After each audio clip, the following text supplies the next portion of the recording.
KSET ಮತ್ತು net ಪರೀಕ್ಷೆಗಳಿಗೆ ಅರ್ಥಶಾಸ್ತ್ರಜ್ಞರ ವಿಚಾರಗಳು ಭಾಗ 2. ಆಡಮ್ ಸ್ಮಿತ್ ಅವ್ರು ಏನು ಹೇಳ್ತಾರೆ ಅಂತಂದ್ರೆ, ವ್ಯಕ್ತಿಗಳು ತಮ್ಮ ಲಾಭಕ್ಕಾಗಿ ಕೆಲಸ ಮಾಡಿದರೂ ಕೂಡ ಅದು ನಮ್ಮ ಸಮಾಜಕ್ಕೂ ಉಪಯೋಗವಾಗುತ್ತದೆ. ಅಂದರೆ ಸ್ವಾರ್ಥವು ಸಮಾಜದ ಅಭಿವೃದ್ಧಿಗೆ ಸಹಾಯಕವಾಗುತ್ತದೆ. ಸಾಮಾನ್ಯವಾಗಿ ಜನರು ತಮ್ಮ ಜೀವನವನ್ನು ಸುಧಾರಣೆ ಮಾಡಿಕೊಂಡ್ರೆ ಸಾಕು, ಅದು ಇಂಡೈರೆಕ್ಟ್ಲಿ ಏನಾಗುತ್ತೆ ಅಂದರೆ ದೇಶದ ಅಭಿವೃದ್ಧಿಗೆ ಮತ್ತು ಸಮಾಜದ ಅಭಿವೃದ್ಧಿಗೆ ಪೂರಕ ಆಗುತ್ತೆ ಅನ್ನೋದೇ ಇವರ ಒಂದು ವಿಚಾರ. ಹಾಗಿದ್ಮೇಲೆ ಈಗ ಈ ಆಡಮ್ ಸ್ಮಿತ್ ಅವರು ಇನ್ನೂ ಕೆಲವೊಂದು ವಿಚಾರಗಳನ್ನ ಹೇಳ್ತಾರೆ. ಅವರು ಅರ್ಥಶಾಸ್ತ್ರ ಪಿತಾಮಹ ಅಂತ ನಾವು ಕರಿತೀವಿ. ಅವರು ಇನ್ವಿಸಿಬಲ್ ಹ್ಯಾಂಡ್ ಅಂತನ್ನುವಂಥ ಕಲ್ಪನೆ ಹೇಳಿದ್ದಾರೆ. ಮತ್ತು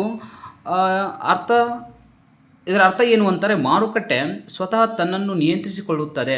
ಜೊತೆಗೆ ಅವರು ಇದರ ಬಗ್ಗೆ ಹೇಳಿದ್ದಾರೆ, ಕಾರ್ಮಿಕರ ವಿಭಜನೆ ಬಗ್ಗೆ ಹೇಳಿದ್ದಾರೆ, ಡಿವಿಷನ್ ಆಫ್ ಲೇಬರ್ ಬಗ್ಗೆ ಹೇಳಿದ್ದಾರೆ. ಇದು ಉತ್ಪಾದಕತೆಯನ್ನು ಹೆಚ್ಚಿಸುತ್ತದೆ ಅಂತೇಳಿ ನಮ್ಗೆ ಹೇಳ್ಕೊಟ್ಟಿದ್ದಾರೆ. ಅಂತಂದ್ರೆ ಆಡಮ್ ಸ್ಮಿತ್ ಅವರ ವಿಚಾರಗಳು ಸಾಮಾನ್ಯವಾಗಿ ಇಂಥ ಪ್ರಶ್ನೆಗಳು, ಅಂದರೆ ಇಂಥ ವಿಷಯಕ್ಕೆ ಸಂಬಂಧಪಟ್ಟ ಪ್ರಶ್ನೆಗಳನ್ನು ಕೇಳಬಹುದು. ಇನ್ನು ನೆಕ್ಸ್ಟು ಡೇವಿಡ್ ರಿಕಾರ್ಡ್ ಅವ್ರು ಏನು ಹೇಳ್ತಾರೆ, ಆ್ಯಕ್ಚುಲಿ ನಾವು ಗೇನಿ ಸಿದ್ಧಾಂತ ಅಂತ ಬಂತಂದರೆ ಡೇವಿಡ್ ರಿಕಾರ್ಡ್ ಅವ್ರ ಬಗ್ಗೆನೇ ವಿಚಾರ ಮಾಡಬೇಕಾಗತ್ತೆ. ಅವರೇನೇ ಹೇಳಿರುವಂಥದ್ದು. ಮತ್ತು ಅಂತಾರಾಷ್ಟ್ರೀಯ ವ್ಯಾಪಾರದಲ್ಲಿ ಕಂಪೇರೇಟಿವ್ ಅಡ್ವಾಂಟೇಜ್ ಥಿಯರಿ ಕೂಡ ಅವರೇ ಹೇಳಿದ್ದಾರೆ. ಆಮೇಲೆ ಇವರು ದೇಶಗಳು ತಮ್ಮಲ್ಲಿ ಹೆಚ್ಚು ಪರಿಣಾಮಕಾರಿಯಾಗಿ ಉತ್ಪಾದಿಸಬಹುದಾದ ವಸ್ತುಗಳಲ್ಲಿ ಪರಿಣಿತಿ ಹೊಂದಬೇಕು ಅನ್ನೋದೇ ಇವರ ವಿಚಾರ. ಆವಾಗ ಅಂತಾರಾಷ್ಟ್ರೀಯ ವ್ಯಾಪಾರದಿಂದ ಲಾಭ ಸಿಗುತ್ತೆ ಅಂತೇಳಿ ಹೇಳ್ತಾರೆ. ಇನ್ನು ಥಾಮಸ್ ರಾಬರ್ಟ್ ಮಾಲ್ಥಸ್ ಅವ್ರು ಏನು ಹೇಳ್ತಾರೆ, ಇವರು ಜನಸಂಖ್ಯೆ ಬಗ್ಗೆನೇ ಹೇಳಿದ್ದಾರೆ. ಜನಸಂಖ್ಯಾ ಸಿದ್ಧಾಂತ ಅನ್ನೋದು ಫೇಮಸ್ ಇದೆ. ಮತ್ತು ಜನಸಂಖ್ಯೆ ವೇಗವಾಗಿ ಹೆಚ್ಚುತ್ತದೆ, ಆದರೆ ಆಹಾರ ಉತ್ಪಾದನೆ ಏನಾಗುತ್ತೆ ನಿಧಾನಗತಿಯಲ್ಲಿ ಹೆಚ್ಚುತ್ತೆ ಅಂತ ಹೇಳ್ತಾರೆ. ಹೀಗಾಗಿ ಇದರಿಂದ ಸಂಪನ್ಮೂಲಗಳ ಕೊರತೆ ಸಂಭವಿಸಬಹುದು ಅನ್ನುವಂಥ ವಿಚಾರವನ್ನು ಥಾಮಸ್ ಅವರು ಅಥವಾ ಮಾಲ್ಥಸ್ ಅಂತಲೇ, ಆ್ಯಕ್ಚುಲಿ ಥಾಮಸ್ ಅಂತ ನಾವು ವಿಶೇಷ ಕರೆಯಂಗಿಲ್ಲ, ಮಾಲ್ಥಸ್ ಅಂತಲೇ ಹೆಚ್ಚಾಗಿ ನಾವು ಹೆಸರು ನೆನಪಿಟ್ಟುಕೊಳ್ತೀವಿ. ಹಾಗಾಗಿ ಜನಸಂಖ್ಯೆ ಮತ್ತು ಆಹಾರದ ಉತ್ಪಾದನೆ ನಡುವಿನ ಅಥವಾ ಅವುಗಳ ಬೆಳವಣಿಗೆ ನಡುವಿನ ವ್ಯತ್ಯಾಸವನ್ನು ಹೇಳಿಕೊಟ್ಟಂಥವ್ರು.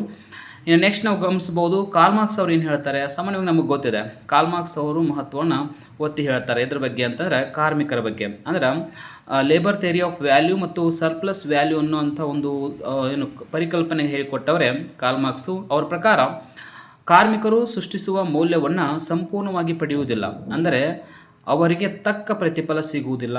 ಅಂದರೆ ಜಾಸ್ತಿ ಕೆಲಸ ಮಾಡಿಸ್ಕೋತಾರೆ ಕಾರ್ಮಿಕರಿಂದ, ಮತ್ತು ಬಂಡವಾಳಶಾಹಿಗಳು ಹೆಚ್ಚು ಲಾಭ ಪಡ್ಕೊಳ್ಳೋದ್ರಿಂದ ಕಾರ್ಮಿಕರಿಗೆ ಅನ್ಯಾಯ ಆಗುತ್ತೆ ಅನ್ನುವಂಥ ವಿಚಾರವನ್ನು ಕಾರ್ಲ್ ಮಾರ್ಕ್ಸ್ ಅವರು ವಿಶೇಷವಾಗಿ ಹೇಳಿದ್ದಾರೆ. ಇನ್ನು ಆಲ್ಫ್ರೆಡ್ ಮಾರ್ಷಲ್ ಅವರು ಹೇಳಿರುವಂಥದ್ದು ಏನು, ಇವರು ಸೂಕ್ಷ್ಮ ಅರ್ಥಶಾಸ್ತ್ರಕ್ಕೆ ಮಹತ್ವ ಕೊಟ್ಟಿದ್ದಾರೆ, ಅಂದರೆ ಹೆಚ್ಚು ಮಹತ್ವ ನೀಡಿದೆ. ಅಂದರೆ ಈಗ ನಾವು ತುಷ್ಟಿಗುಣದ ವಿಶ್ಲೇಷಣೆ ಆಗಿರ್ಬೋದು, ಇದೆಲ್ಲ ಇವರಿಂದಲೇ ಹೆಚ್ಚಾಗಿ ಬೆಳವಣಿಗೆ ಹೊಂದಿರುವಂಥದ್ದು. ಹಾಗಾಗಿ ಬೇಡಿಕೆ ಪೂರೈಕೆ ಆಗಿರ್ಬೋದು, ಎಲಾಸ್ಟಿಸಿಟಿ ಆಫ್ ಡಿಮ್ಯಾಂಡ್ ಆಗಿರ್ಬೋದು, ಮತ್ತು ಬೆಲೆ ನಿರ್ಧಾರವನ್ನು ಹೆಂಗೆ ಮಾಡಲಾಗುತ್ತೆ, ಇಂಥ ಸೂಕ್ಷ್ಮ ವಿಚಾರಗಳಿಗೆ ಹೆಚ್ಚಿನ ಮಹತ್ವ ಕೊಟ್ಟಂಥವ್ರು ಆಲ್ಫ್ರೆಡ್ ಮಾರ್ಷಲ್. ಇನ್ನು ಜೆಬಿಸೆ ಅಂತ ಏನು ಕರಿತೀವಲ್ಲ, ಅವರ ಒಂದು ಲಾ ನಮಗೆ ಗೊತ್ತಿದೆ. ಇದರ ಅರ್ಥ ಏನು, ಪೂರೈಕೆ ತನ್ನದೇ ಆದ ಬೇಡಿಕೆಯನ್ನು ಸೃಷ್ಟಿಸಿಕೊಳ್ಳುತ್ತದೆ ಅಂತೇಳಿ ಹೇಳಿಕೊಟ್ಟಿದ್ದಾರೆ. ಇದಂತೂ ಯಾವಾಗಲೂ ಕೂಡ ಕ್ವಶನ್ ಕೇಳ್ತಾರೆ ಸಾಮಾನ್ಯವಾಗಿ. ಅಂದರೆ ಉತ್ಪಾದನೆಯಿಂದ ಆದಾಯ ಉಂಟಾಗಿ ಅದು ಬೇಡಿಕೆಯನ್ನು ಹೆಚ್ಚಿಸುತ್ತದೆ ಅನ್ನೋದೇ ಇವರ ವಿಚಾರ. ಇನ್ನೆಷ್ಟು ಸುಂಬಿಟರು ಅಂದರೆ ಇನ್ನೋವೇಷನ್ ಥಿಯರಿ ಅಂತ ನಮಗೆ ಗೊತ್ತಿರಲೇಬೇಕು, ಹೊಸತನ, ಓಕೆನಾ.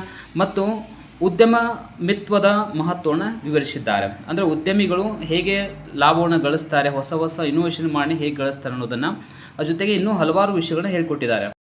ಕ್ರಿಯೇಟಿವ್ ಡಿಸ್ಟ್ರಕ್ಷನ್ ಎಂಬ ಪರಿಕಲ್ಪನೆ ಬಗ್ಗೆಯೂ ಕೂಡ ಅವರು ಹೇಳಿಕೊಟ್ಟಿದ್ದಾರೆ. ಸೊ ಹೀಗಾಗಿ ಜೇಮ್ಸ್ ಕೇನ್ಸ್ ಅವರು ಏನು ಹೇಳ್ತಾರೆ, ಸಮಗ್ರ ಅರ್ಥಶಾಸ್ತ್ರಕ್ಕೆ ಒಂದು ಅವರ ಮಹತ್ವದ ಬಹಳ ಕೊಡುಗೆ ಇದೆ. ಅವರ ಆರ್ಥಿಕ ಸಮಸ್ಯೆಗಳ ಸಮಯದಲ್ಲಿ ಸರ್ಕಾರದ ಹಸ್ತಕ್ಷೇಪದ ಬಗ್ಗೆ ಮಹತ್ವನ ಹೇಳಿಕೊಟ್ಟಿದ್ದಾರೆ. ಅಂದರೆ ಸರ್ಕಾರದ ಹಸ್ತಕ್ಷೇಪ ಇರಬೇಕು ಅನ್ನುವಂತಹ ವಿಚಾರಕ್ಕೆ ಜೇಮ್ಸ್ ಕೇನ್ಸ್ ಅವರು ಯಾವಾಗಲೂ ಕೂಡ ಅದನ್ನು ಹೇಳ್ತಾನೆ, ಎಲ್ಲ ಸಿದ್ಧಾಂತಗಳು ಕೂಡ ಹೇಳಿದ್ದಾರೆ. ನೆಕ್ಸ್ಟು ಲಿಯಾನ್ ವಾಲ್ರಾಸ್ ಅವರು ಏನು ಹೇಳ್ತಾರೆ, ಜನರಲ್ ಥಿಯರಿ ಅಂಥೇಳಿ ಒಂದು ಇಕ್ವಿಲಿಬ್ರಿಯಂ ಥಿಯರಿಯನ್ನು ಕೊಟ್ಟಿದ್ದಾರೆ. ಸೊ ಎಲ್ಲ ಮಾರುಕಟ್ಟೆಗಳು ಪರಸ್ಪರ ಸಂಬಂಧ ಹೊಂದಿವೆ ಎಂದು ಅವರು ವಿವರಿಸಿದ್ದಾರೆ. ಅಂದ್ರೆ ಅದ್ರ ಬಗ್ಗೆ ಹೇಳಿದ್ದಾರೆ, ಪ್ರತಿಯೊಂದು ಮಾರುಕಟ್ಟೆ ವ್ಯವಸ್ಥೆ ಬಗ್ಗೆ ಹೇಳಿದ್ದಾರೆ. ಆಮೇಲೆ ಮಿಲ್ಟನ್ ಫ್ರಿಡ್ಮನ್ ಅವರು ಏನು ಹೇಳ್ತಾರೆ,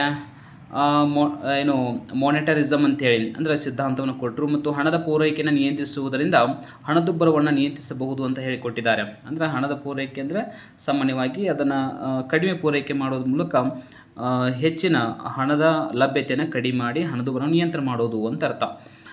ನೆಕ್ಸ್ಟು ಜಾನ್ ಸ್ಟಾರ್ಟ್ ಮಿಲ್ ಅಂತೇಳಿ ಬರ್ತಾರೆ. ಸೊ ಇವರು ಕ್ಲಾಸಿಕಲ್ ಅರ್ಥಶಾಸ್ತ್ರಜ್ಞರು. ಅಂದರೆ ಕ್ಲಾಸಿಕಲ್ ಅಂತಂದರೆ ಸಾಂಪ್ರದಾಯಿಕ ಪಂಥ ಅರ್ಥಶಾಸ್ತ್ರವನ್ನು ಅಭಿವೃದ್ಧಿಪಡಿಸಿರುವಂಥದ್ದು. ಉತ್ಪಾದನೆ ಮತ್ತು ವಿತರಣೆ ಬೇರ್ಪಡಿಸಿ ವಿವರಿಸಿದ್ದಾರೆ. ಅವರ ಪ್ರಕಾರ ಉತ್ಪಾದನೆ ಪ್ರಕೃತಿಯ ನಿಯಮಗಳಿಂದ ನಿರ್ಧಾರವಾಗುತ್ತದೆ, ಆದರೆ ವಿತರಣೆ ಸಮಾಜದ ನಿಯಮಗಳಿಂದ ಬದಲಾಗಬಹುದು. ನೋಡಿ ಎಷ್ಟು ವಿಶೇಷವಾಗಿ ಹೇಳಿಕೊಟ್ಟಿದ್ದಾರೆ. ವಿತರಣೆಗೆ ಮತ್ತು ಉತ್ಪಾದನೆಗೆ ಇರುವಂಥ ಡಿಫ್ರೆನ್ಸ್ ಅಂತ ಹೇಳಿಕೊಟ್ಟಿದ್ದಾರೆ. ಈ ನೆಕ್ಸ್ಟು ಅರ್ಥರ್ ಸೆಲ್ ಫೀಗು ಅಂತ ಬರ್ತಾರೆ, ಅದು ಆ್ಯಕ್ಚುಲಿ AC ಫೀಗು ಅಂತಲೇ ಕರಿತೀವಿ ನಾವು. ಕಲ್ಯಾಣ ಅರ್ಥಶಾಸ್ತ್ರ ಬಗ್ಗೆ, ವೆಲ್ಫೇರ್ ಎಕನಾಮಿಕ್ಸ್ ಬಗ್ಗೆ ಹೇಳಿಕೊಟ್ಟಿದ್ದಾರೆ ಮತ್ತು ಎಕ್ಸ್ಟರ್ನಾಲಿಟೀಸ್ ಬಗ್ಗೆ, ಬಾಹ್ಯ ಪರಿಣಾಮಗಳ ಬಗ್ಗೆ ಹೇಳಿಕೊಟ್ಟಿದ್ದಾರೆ. ಉದಾಹರಣೆಗೆ ಕಾರ್ಖಾನೆಯಿಂದ ಉಂಟಾಗುವ ಮಾಲಿನ್ಯ ಸಮಾಜಕ್ಕೆ ಹಾನಿ ತರುತ್ತದೆ, ಇದನ್ನು ಸರಿಪಡಿಸಲು ಸರ್ಕಾರ ತೆರಿಗೆಯನ್ನು ವಿಧಿಸಬಹುದು. ಓಕೆನಾ. ನೆಕ್ಸ್ಟು ವಿರ್ವಿಂಗ್ ಫಿಶರ್ ಅವರು ಏನು ಹೇಳ್ತಾರೆ, ಇವರು ಆಲ್ಮೋಸ್ಟ್ ಇವ್ರ ಹೆಸರು ಬಂತಾರೆ ಹಣದ ಸಿದ್ಧಾಂತ ಅಂತಲೇ ತಿಳ್ಕೊಳ್ಬೇಕು ನಾವು. ಕ್ವಾಂಟಿಟಿ ಥಿಯರಿ ಆಫ್ ಮನಿ ಬಗ್ಗೆ ಹೇಳಿದ್ದಾರೆ. ಮತ್ತು ಆರ್ಥಿಕತೆಯಲ್ಲಿ ಹಣದ ಪ್ರಮಾಣ ಹೆಚ್ಚಾದರೆ ಬೆಲೆಗಳು ಏನಾಗ್ತವೆ, ಹೆಚ್ಚಾಗ್ತವೆ. ಆಲ್ಮೋಸ್ಟ್ ಹಣದ ಪೂರೈಕೆ ಬಗ್ಗೆ ಹೇಳಿಕೊಟ್ಟಿರುವಂಥದ್ದು. ನೆಕ್ಸ್ಟು ಪೆರೆಟೋ ಅವರ ಬಗ್ಗೆ ಹೇಳಬೇಕಂದ್ರೆ, ಪೆರೆಟೋ ಎಫಿಷಿಯನ್ಸಿ ಅನ್ನೋ ಒಂದು ಪರಿಕಲ್ಪನೆ ಕೊಟ್ಟಿದ್ದಾರೆ. ಮತ್ತು ಒಂದು ಸ್ಥಿತಿಯಲ್ಲಿ ಯಾರನ್ನಾದರೂ ಉತ್ತಮಗೊಳಿಸಲು ಇನ್ನೊಬ್ಬರನ್ನು ಹಾನಿಗೊಳಿಸಬೇಕಾದರೆ ಅದು ಪೆರೆಟೋ ಎಫಿಷಿಯೆಂಟ್ ಆಗಿದೆ. ಅಂದರೆ ಒಬ್ಬರನ್ನ ಉತ್ತಮಪಡಿಸಲಿಕ್ಕೆ ಇನ್ನೊಬ್ಬರನ್ನ ಹಾನಿಗೊಳಿಸುವಂತಹ ಒಂದು ಪ್ರಕ್ರಿಯೆ ನಡೀತಾ ಇರುತ್ತೆ.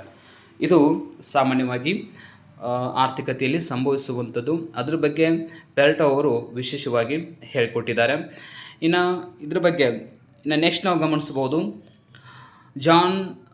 ರಾಬಿನ್ಸನ್ ಅವ್ರು ಏನು ಹೇಳ್ತಾರೆ, ಪರ್ಫೆಕ್ಟ್ ಕಾಂಪಿಟೇಷನ್ ಅಂತ ಹೇಳಿ, ಇಂಪರ್ಫೆಕ್ಟ್ ಕಾಂಪಿಟೇಷನ್ ಅಂತ ಕರಿತೀವಿ, ಇಂಪರ್ಫೆಕ್ಟ್ ಅಂಥೇಳಿ ಅಂದರೆ ಅಪೂರ್ಣ ಸ್ಪರ್ಧೆ ಬಗ್ಗೆ ಹೇಳಿಕೊಟ್ಟಿದ್ದಾರೆ. ಎಲ್ಲ ಮಾರುಕಟ್ಟೆಗಳು ಸಂಪೂರ್ಣ ಸ್ಪರ್ಧಾತ್ಮಕವಾಗಿರುವುದಿಲ್ಲ ಎಂದು ಅವರು ಹೇಳಿದ್ದಾರೆ. ಅಂದ್ರೆ ಮಾರುಕಟ್ಟೆ ಒಳಗೆ ಎಲ್ಲನೂ ಕೂಡ ಪರ್ಫೆಕ್ಟ್ ಕಾಂಪಿಟೇಷನ್ ಇರೋಂಗಿಲ್ಲ. ಆ ಒಂದು ಮಾರುಕಟ್ಟೆ ನಮಗೆ ಅಸ್ತಿತ್ವಕ್ಕೆ ಕಂಡು ಬರೋಂಗಿಲ್ಲ. ಎಲ್ಲವೂ ಕೂಡ ಇಂಪರ್ಫೆಕ್ಟ್ ಅಥವಾ ನಾನ್ ಕಾಂಪಿಟೇಟಿವ್ ಮಾರ್ಕೆಟ್ಸ್ ಅಂತ ಇದ್ದೇ ಇರ್ತಾವೆ. ಇನ್ನು ಎಡ್ವರ್ತ್ ಅವ್ರು ಏನು ಹೇಳ್ತಾರೆ, ಚೆಂಬರ್ಲಿನ್ ಅವರು ಮೊನೋಪೊಲಿಸ್ಟಿಕ್ ಬಗ್ಗೆ ಹೇಳಿಕೊಟ್ಟಿದ್ದಾರೆ. ಅಂದ್ರೆ ಉತ್ಪನ್ನ ವಿಭಿನ್ನತೆ ಇರುತ್ತೆ. ಓಕೆನಾ. ಇರುವ ಮಾರುಕಟ್ಟೆಯನ್ನು ಅವರು ವಿವರಿಸಿದ್ದಾರೆ. ಅಂದ್ರೆ ಮಾರ್ಕೆಟ್ ಒಳಗೆ ಉತ್ಪನ್ನಗಳು ಒಂದೇ ರೀತಿಯಾಗಿರೋಂಗಿಲ್ಲ. ಈಗ ಪರಿಪೂರ್ಣ ಪೈಪೋಟಿ ಮಾರುಕಟ್ಟೆಯಲ್ಲಿ ಉತ್ಪನ್ನಗಳೆಲ್ಲ ಒಂದೇ ರೀತಿ ಇರ್ತಾವೆ ಅಂತ ಹೇಳ್ತೀವಿ, ಬಟ್ ಅದು ಇರೋಕ್ಕೆ ಸಾಧ್ಯ ಇಲ್ಲ ಅನ್ನೋದೇ ಇವರ ಒಂದು ವಿಚಾರ. ನೆಕ್ಸ್ಟು ಪಾಲ್ ಸ್ಯಾಮ್ಯುಯಲ್ಸನ್ ಏನು ಹೇಳ್ತಾರೆ, ಆಧುನಿಕ ಅರ್ಥಶಾಸ್ತ್ರವನ್ನು ಅಭಿವೃದ್ಧಿಪಡಿಸಿದ್ದಾರೆ. ಅವರು ಗಣಿತೀಯ ವಿಧಾನಗಳನ್ನು ಅರ್ಥಶಾಸ್ತ್ರದಲ್ಲಿ ಬಳಸಿದರು ಮತ್ತು ಮೈಕ್ರೋ ಮತ್ತು ಮ್ಯಾಕ್ರೋ ಅನ್ನುವಂತಹ ಒಟ್ಟಿಗೆ ಅದನ್ನು ಸಂಪರ್ಕ ಹೆಂಗಿದೆ ಅನ್ನೋದ್ರ ಬಗ್ಗೆ ಹೆಚ್ಚು ವಿವರಣೆಯನ್ನು ನೀಡಿರುವಂತಹ ಅರ್ಥಶಾಸ್ತ್ರಜ್ಞರು ಪಾಲ್ ಸ್ಯಾಮ್ಯುಯಲ್ಸನ್ ಅಂಥೇಳಿ ನಾವು ಕರಿತೀವಿ. ಆ್ಯಕ್ಚುಲಿ ಗಣಿತೀಯ ವಿಧಾನ ಅಂದರೆ ನಾವು ಗಮನಿಸಬೇಕು, ಮ್ಯಾಥಮೆಟಿಕಲ್ ಏನು ಫಾರ್ಮುಲಾಗಳನ್ನ ಯೂಸ್ ಮಾಡೋದೇ ಇಲ್ಲಿ ಎಕನಾಮಿಕ್ಸಲ್ಲಿ ಬಹಳ ಅಂಡರ್ಸ್ಟ್ಯಾಂಡೇಬಲ್ ಇದೆ. ಇನ್ನು ಅಮರ್ತ್ಯ ಸೇನ್ ಅವ್ರು ಏನು ಹೇಳ್ತಾರೆ, ನಮಗೆಲ್ಲ ಗೊತ್ತಿದೆ, ಇವ್ರ ಹೆಸರು ಬಂತಂದರೆ ಅದು ಕಲ್ಯಾಣ, ಅಭಿವೃದ್ಧಿ, ಯೋಗಕ್ಷೇಮ ಅಂತಲೇ ತಿಳ್ಕೊಳ್ಬೇಕು. ಕಲ್ಯಾಣ ಮತ್ತು ಅಭಿವೃದ್ಧಿ ಅರ್ಥಶಾಸ್ತ್ರ ಮಹತ್ವ ಕೊಡುಗೆ ನೀಡಿದ್ದಾರೆ. ಅವರು ಕೆಪಬಿಲಿಟಿ ಅಪ್ರೋಚನ್ನು ಪರಿಚಯಿಸಿದ್ದಾರೆ. ನೋಡಿ, ಯಾರು ಅಂತ ಕೇಳ್ತಿರ್ತಾರೆ. ಅಂದರೆ ಜನರು ಜೀವನ ಮಟ್ಟವನ್ನು ಅವರ ಸಾಮರ್ಥ್ಯಗಳ ಆಧಾರದ ಮೇಲೆ ಅಳೆಯಬೇಕು ಅನ್ನೋದೇ ಇವರ ವಿಚಾರ ಆಗಿದೆ. ನೆಕ್ಸ್ಟು ರೆನಾಲ್ಡ್ ಕೋಸ್ ಅಂತ ಬರ್ತಾರೆ, ಕೋಸ್ ಥಿಯರಿ ಅಂತ ಬರುತ್ತೆ. ಆ್ಯಕ್ಚುಲಿ ಇದು ಬಹಳ ಫೇಮಸ್ ಇರುವಂಥದ್ದು. ಅವರ ಪ್ರಕಾರ ಪ್ರಾಪರ್ಟಿ ರೈಟ್ಸ್ ಅಂತೇಳಿ ಸರಿಯಾಗಿ ಇದ್ದರೆ ಜನರು ಮಾತುಕತೆಯಿಂದ ಸಮಸ್ಯೆಗಳನ್ನು ಪರಿಹರಿಸಬಹುದು ಅಂತೇಳಿ. ಇದು ಆ್ಯಕ್ಚುಲಿ ಪರಿಸರ ಅರ್ಥಶಾಸ್ತ್ರದಲ್ಲಿ ಕೂಡ ಹೆಚ್ಚು ಬಳಸಲ್ಪಡುವಂಥದ್ದು ಹಂಗೆ ನೋಡಿದರೆ. ಬಟ್ ಇದು economics related actually very important. ಇಲ್ಲೊಂದು ಕೆಲವೊಂದು ರೈಟ್ಸ್ ಅಥವಾ ಮೆಥಡ್ಗಳನ್ನ ಹೇಳ್ಕೊಡ್ತಾರೆ, ಹೇಗೆ ಅದನ್ನು ನಾವು ಪರಿಹರಿಸಬೇಕು ಅಂಥೇಳಿ. ಇನ್ನು ಆಲ್ಫ್ರೆಡ್ AC ಫೀಗು ಕಲ್ಯಾಣ ಅರ್ಥಶಾಸ್ತ್ರವನ್ನು ಅಭಿವೃದ್ಧಿಪಡಿಸಿ ಮಾರುಕಟ್ಟೆಯಲ್ಲಿ ದೋಷಗಳು, ಮಾರ್ಕೆಟ್ ಫೇಲ್ಯೂರ್ ಬಗ್ಗೆ ಹೇಳಿಕೊಟ್ಟಿದ್ದಾರೆ. ಇಲ್ಲಿ ಸರ್ಕಾರದ ಹಸ್ತಕ್ಷೇಪ ಅಗತ್ಯ ಅಂತ ಹೇಳಿಕೊಟ್ಟಿದ್ದಾರೆ. ಸಮಾಜದ ಒಟ್ಟಾರೆ ಕಲ್ಯಾಣವನ್ನು ಹೆಚ್ಚಿಸುವುದು ಮುಖ್ಯ ಅಂತ ಕೂಡ ಹೇಳಿಕೊಟ್ಟಿದ್ದಾರೆ. ಅಂದರೆ ಒಟ್ಟಾರೆಯಾಗಿ ಅಭಿವೃದ್ಧಿಯ ಪೂರಕವಾಗಿರುವಂಥ ವಿಚಾರನ ಹೇಳಿದ್ದಾರೆ. ಇನ್ನು ಜಾನ್ ಹಿಗ್ಸ್ ಅವರು ಕೇನ್ಸ್ ಅವರ ಆಲೋಚನೆಗಳನ್ನ ಸರಳಗೊಳಿಸಿ ISLM ಮಾದರಿನೇ ನೀಡಿದರು. ನೋಡಿ, ನೆನಪಿಟ್ಕೊಳ್ಬೇಕು, ISLM ಮಾದರಿನೇ ಹಿಗ್ಸ್ ಅಂತಲೇ. ಇದು ಹಣದ ಮಾರುಕಟ್ಟೆ ಮತ್ತು ವಸ್ತುಗಳ ಮಾರುಕಟ್ಟೆ ನಡುವೆ ಇರುವ ಸಂಬಂಧವನ್ನು ವಿವರಿಸುತ್ತದೆ. ಗಮನಿಸಬೇಕು ನಾವು. ಆ್ಯಕ್ಚುಲಿ ISLM ಮಾಡಲ್ ಬಂತಂದರೆ ಹಿಗ್ಸ್ ಅಂಥೇಳಿ ಅವ್ರ ಹೆಸರಿದೆ. ಸೊ ಅದನ್ನಂತೂ ನಾವು ನೆನಪಿಟ್ಕೊಳ್ಳೇಬೇಕಾಗುತ್ತೆ. ಇನ್ನು ಫ್ರಾನ್ಸ್ಕೋ ಮೋದಿಗ್ಲಿನ್ ಅಂತೇಳಿ ಬರ್ತಾರೆ. ಇದು ಲೈಫ್ ಸೈಕಲ್ ಹೈಪೋಥಿಸಿಸ್ನ ಕೊಟ್ಟಿರುವಂಥದ್ದು. ಸೊ ಇವರು ಜನರು ತಮ್ಮ ಜೀವನ ವಿಭಿನ್ನ ಹಂತಗಳಲ್ಲಿ ಆದಾಯ ಮತ್ತು ಖರ್ಚನ್ನು ಹೇಗೆ ಸಮಗೊಳಿಸುತ್ತಾರೆ ಎಂಬುದನ್ನು ಅವರು ತಮ್ಮ ಈ ಲೈಫ್ ಸೈಕಲ್ ಹೈಪೋಥಿಸಿಸ್ ಬಗ್ಗೆ ಆ ಒಂದು ಹೈಪೋಥಿಸಿಸನ್ನು ಹೇಳುವಂಥ ಸಂದರ್ಭದಲ್ಲಿ ಅದರಲ್ಲಿ ಇವಳನ್ನು ಕೊಟ್ಟಿದ್ದಾರೆ. ಆ್ಯಕ್ಚುಲಿ ಇದು ಕೂಡ ಬಹಳ ಇಂಟ್ರೆಸ್ಟಿಂಗ್ ಇರುವಂತಹ ಕಾನ್ಸೆಪ್ಟ್ ಇದು. ನೆಕ್ಸ್ಟು ಜೇಮ್ಸ್ ಟಾಬಿನ್ ಅವರು ಏನು ಹೇಳ್ತಾರೆ, ಹಣ ಮತ್ತು ಹೂಡಿಕೆ ಕುರಿತು ಮಹತ್ವದ ಅಧ್ಯಯನ ಮಾಡಿದರು. ಜನರು ತಮ್ಮ ಹಣವನ್ನು ವಿಭಿನ್ನ ಆಸ್ತಿಗಳಲ್ಲಿ ಹೂಡಿಕೆ ಮಾಡುವುದು ವಿಧಾನಗಳನ್ನು ಅವರು ವಿವರಿಸಿದ್ದಾರೆ. ಈಗೆಲ್ಲ ನಾವು ಹೇಳ್ತೀವಿ ನೋಡಿ, ಹಣವನ್ನು ಬೇರೆ ಬೇರೆ ಕಡೆ ಇನ್ವೆಸ್ಟ್ಮೆಂಟ್ ಮಾಡೋ ಮೂಲಕ ಅದನ್ನು ಡಬಲ್ ಮಾಡುವಂಥ ಪ್ಲ್ಯಾನ್ ಮಾಡ್ಕೊಳ್ತಾ ಇರ್ತೀವಿ, ಅದನ್ನು ಇನ್ನಷ್ಟು ಬೆಳೆಸುವಂಥ ಪ್ರಯತ್ನ ಮಾಡ್ತಿರ್ತೀವಿ. ಅಂತಹ ಕೆಲವೊಂದು ಟೆಕ್ನಿಕ್ಸ್ಗಳನ್ನು ಹೇಳಿಕೊಟ್ಟವ್ರು ಯಾರು ಅಂತಂದರೆ ಜೇಮ್ಸ್ ಟಾಬಿನ್ ಅಂತಲೇ ಹೇಳ್ತೀವಿ. ಆ್ಯಕ್ಚುಲಿ ಇದು ಹಣದ ಒಂದು ನಿರ್ವಹಣೆಯಲ್ಲಿ ಬಹಳ ಅವಶ್ಯಕವಾಗಿರುವಂಥದ್ದು. ಇನ್ನು ಗೇರಿ ಬೇಕರ್ ಅಂತ ಬರ್ತಾರೆ, ಬೇಕರ್ ಅಂಥೇಳಿ ಅವ್ರೇನು ಹೇಳ್ತಾರೆ, ಹ್ಯೂಮನ್ ಕ್ಯಾಪಿಟಲ್ ಥಿಯರಿ ಬಗ್ಗೆ ಹೇಳಿಕೊಟ್ಟಿದ್ದಾರೆ. ಶಿಕ್ಷಣ, ಕೌಶಲ್ಯ ಮತ್ತು ಜ್ಞಾನವು ವ್ಯಕ್ತಿಯ ಆದಾಯ ಮತ್ತು ಉತ್ಪಾದಕತೆಯನ್ನು ಹೆಚ್ಚಿಸುತ್ತದೆ ಅನ್ನೋದೇ ಅವರ ವಿಚಾರ.